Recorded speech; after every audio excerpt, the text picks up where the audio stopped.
Pagbasa mula sa aklat ni Propeta Daniel. Noong mga araw na iyon, ang mga tao ay nagkaisang parusahan ng kamatayan si Susana. Dahil dito, malakas at umiiyak na sinabi ni Susana, "Diyos na walang hanggan, nalalaman mo po ang lahat ng lihim at nakikita ang lahat ng bagay bago pa mangyari. Alam mo pong walang katotohanan ang ibinibintang nila sa akin. Hindi ko ginagawa kailanman ang ipinararatang nila sa akin. Bakit ako kailangang mamatay?" Dininig ng Diyos ang kanyang dalangin. Nang si Susana ay dinadala na sa pagpapatayan sa kanya, isang binatang nagngangalang Daniel ang malakas na tumutol. "Ayokong mapabilang sa magbububo ng dugo ng babaeng ito," sabi niya. Tinanong siya ng mga tao, "Ano ang ibig mong sabihin, binata?" Lumapit sa unahan ang binata at nagpatuloy ng pagsasalita, "Mga Israelita, hangal ba kayo at hinatulan ninyo ang babaeng ito nang di muna sinisiyasat at maingat na sinasaliksik ang katotohanan? Kailangang ulitin ang paglilitis. Walang katotohanan ang katibayang inilahad ng dalawang iyan." Nagdudumaling bumalik ang mga tao. Sinabi ng mga pinuno, "Daniel, yamang binigyan ka ng Diyos ng karunungang gaya ng isang matanda. Halika at sumama ka sa amin sa paghatol sa usaping ito." Pagkatapos, nagsalita si Daniel, "Paglayuin ninyo ang dalawang hukom at magkahiwalay ko silang sisiyasatin." Nang mapaglayo na sila, tinawag ni Daniel ang isa at sinabi, "Matandang walang pinagkatandaan, inilalantad ka na ng maraming kasalanang ginawa mo. Hindi makatarungan ang mga hatol na iginagawad mo. Pinarurusahan mo ang walang kasalanan at pinalalaya ang talagang nagkasala. Di ba sinabi ng Diyos, huwag ninyong parurusahan ng kamatayan ang walang sala? Kung talagang nakita mo ang ipinararatang mo sa babaeng ito, sabihin mo sa amin, sa ilalim ng anong puno sila nagtatalik ng matuptop ninyo?"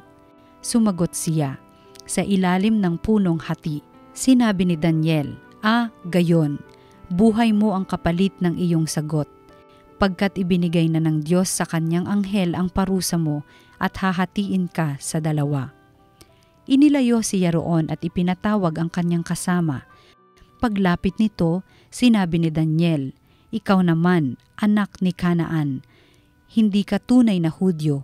Binihag ng alindog ng babae ang iyong isip at inalipin ng kahalayan ng iyong puso.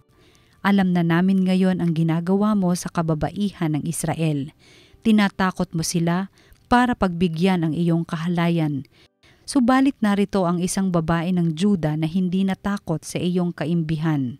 Sabihin mo, sa ilalim ng anong puno ninyo nakita ang inyong pinagbibintangan?" At sumagot ang matanda, "Sa ilalim ng punong putol." Gayon, pakli naman ni Daniel. Buhay mo ang katumbas ng kasinungalingang ito, pagkat naghihintay na ang anghel ng Diyos upang putulin ka sa pamamagitan ng tabak. Dahil dito, nagsigawan sa tuwa ang lahat ng nakasaksi at nagpuri sila sa Diyos sapagkat inililigtas niya ang mga nagtitiwala sa Kanya. Binalingan nila ang dalawang hukom matapos patunayan ni Daniel na sila'y nagsisinungaling at nanumpa ng di totoo. Hinatulan silang mamatay. Ayon sa kautusan ni Moises, ang nagparatang ng di totoo ay siyang lalapatan ng parusang nakatakda sa kasalanang ipinaratang niya. Naligtas nga sa kamatayan ang isang taong walang kasalanan. Ang salita ng Diyos. Kahit sa daang madilim, Panginoon ko'y kapiling. Panginooy aking pastol, hindi ako magkukulang. Ako'y pinahihimlay sa mainam na pastulan, at inaakay niya ako sa tahimik na batisan. Binibigyan niya ako niyong bagong kalakasan. At sangayon sa pangako na kaniyang binitiwan, sa matuwid na landasi doon ako inaakay. Kahit na ang daang iyo'y tumatahak sa karimlan, hindi ako matatakot pagkat ika'y kaagapay. Ang tungkod mo at pamalo ang gabay ko at sanggalang. Sa harapan ng lingkod mo, ikaw ay may handang dulang. Ito'y iyong ginagawang nakikita ng kaaway. Nalulugod ka sa akin na ulo ko ay langisan at pati na ang kalis ko ay iyong pinaaapaw. Tunay na ang pag-ibig mo at iyong kabutihan sa saakit tataglayin habang ako'y nabubuhay. Doon ako sa templo mo lalagi mananahan. Ang mabuting balita ng Panginoon ayon kay San Juan. Noong panahong iyon, si Jesus ay pumunta sa bundok ng mga Olibo. Kinaumagahay nagbalik siya sa templo.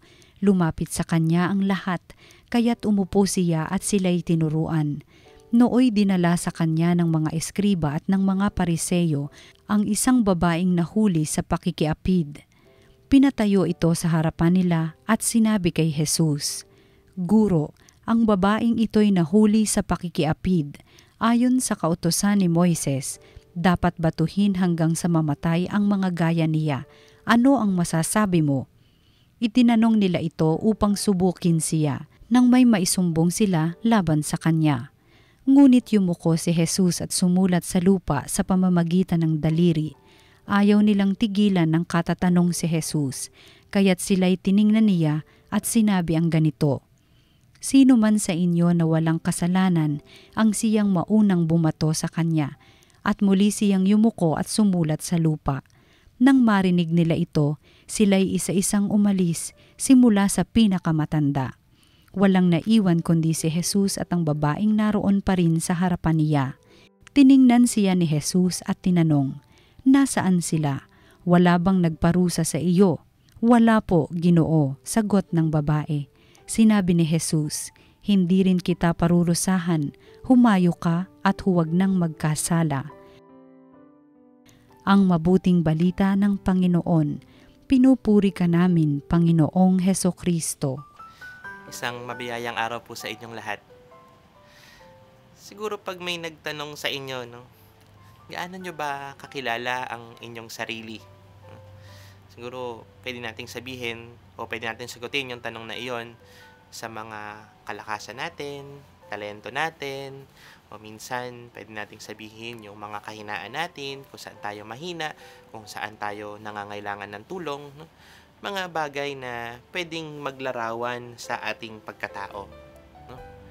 At kung titingnan ho natin yung ating mga pagbasa para sa araw na ito, maganda ding makita yung tanong na iyon sa liwanag ng ating mga pagbasa. Sa ating unang pagbasa, medyo mahaba yung ating unang pagbasa sa araw na ito dahil ito'y nagsasalaysay ng kwento ni Susana.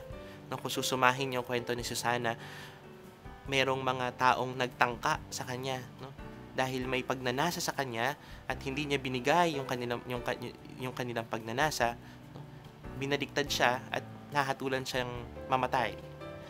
Pero kilala ni Susana yung kanyang sarili. Alam ni Susana na tumatayo siya sa katotohanan.